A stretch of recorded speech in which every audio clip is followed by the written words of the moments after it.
Okay, the topic that we'll be discussing today is called Rationalizing the Denominator.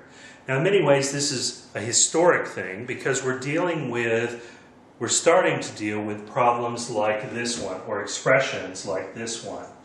Now, that's not particularly a difficult problem, but if you were thinking about this 30 or 40 years ago with slide rules and that sort of thing, this would have been a fairly difficult problem to deal with because dividing by square root of 2 is an irrational number. So dividing by an irrational number would be fairly difficult to do.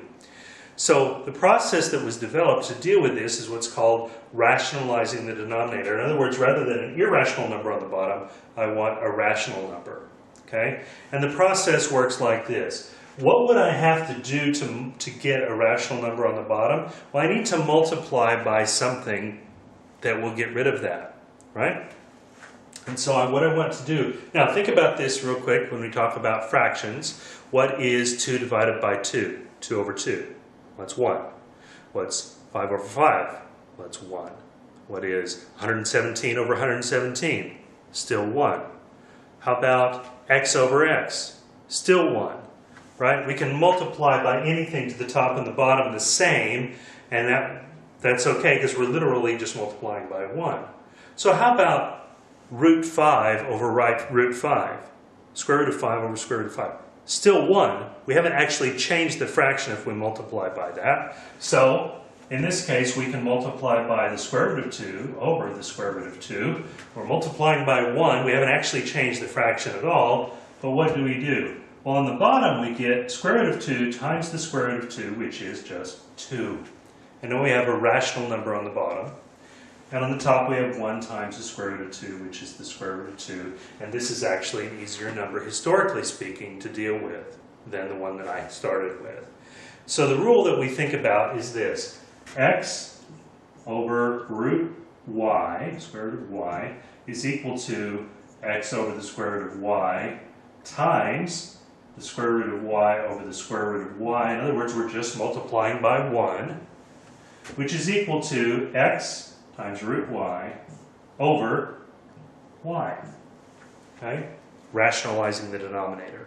Now, let's try some examples so that we see how this works out in practice. Let's start with 2 over root 3. First question you need to ask yourself is, what do I need to multiply by to rationalize the denominator? Well, the easiest thing is to multiply by that same number. So we'll multiply by square root of 3 over the square root of 3. What does that give us on the bottom? Root 3 times root 3 gives me 3, and on the top I get 2 root 3.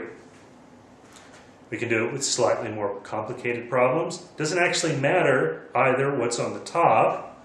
So let's try this. 3 root 2, new problem, 3 root 2 over root 5. I want to rationalize my denominator. What do I need to multiply by? The easiest thing to multiply by would be root 5. What happens to the bottom? Is it rationalized? Yes, it is. I have 5. Then what do I have on the top? 3 times root 2 times root 5. Multiply the surds together, and I get 3 root 10. Okay?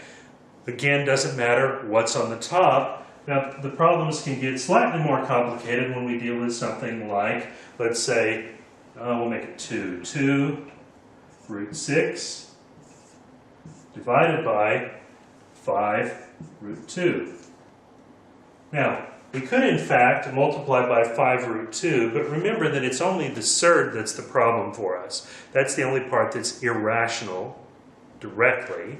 So I can just multiply this times root 2 over root 2. All I need is the irrational part to go away. So what do I get on the bottom when I've done this? Root 2 times root 2 is 2 times 5 gives me 10 on the bottom. And what do I have on the top? Root 6 times 2 is 12. So we have 2 times root 12. Now, you'd think that would be done, but remember, you always have to simplify if you can. So, is there a square factor over there that divides evenly into 12? Yes, there is. 4. Root 4, root 3, because 4 times 3 is 12. Root of 4 is 2. 2 times 2. 2 times 2 is 4. Root 3 over 10. Now one little trick that you might see here, or you might not, is that we can look at the numbers that we're multiplying by when we multiply surds together, and we can often tell whether we're going to have to simplify at the end. Notice that what is 6? If I reduce it to its prime factors, it's 3 times 2, and I'm multiplying by 2 again.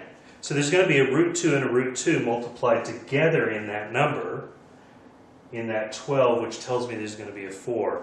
That's not something you necessarily have to know, but if you understand it, it helps you predict whether you're going to have to simplify at the end or not, and it helps you understand what you're going to simplify by. Now, I want to show you one more problem like this. That's, again, just one step a little bit more complicated. And we're going to erase this so that we can see it better.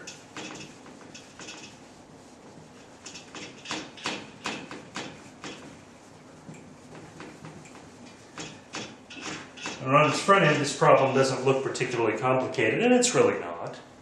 1, let's use blue so you can see it better. 1 minus root 3 over root 3. Now, fairly simple in the sense that obviously all we need to multiply by on the bottom is root 3. So multiply by root 3 over root 3. And that leaves us with root 3 on the bottom. Be careful though, because on the top, remember that we now have something that we have to distribute. If we're multiplying by something and there's 2 terms on the top, we have to multiply by both terms.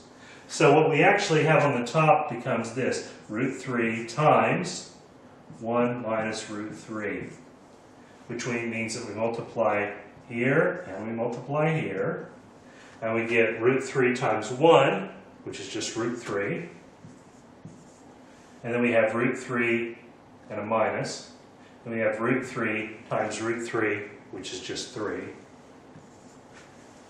And there's my final answer for that problem.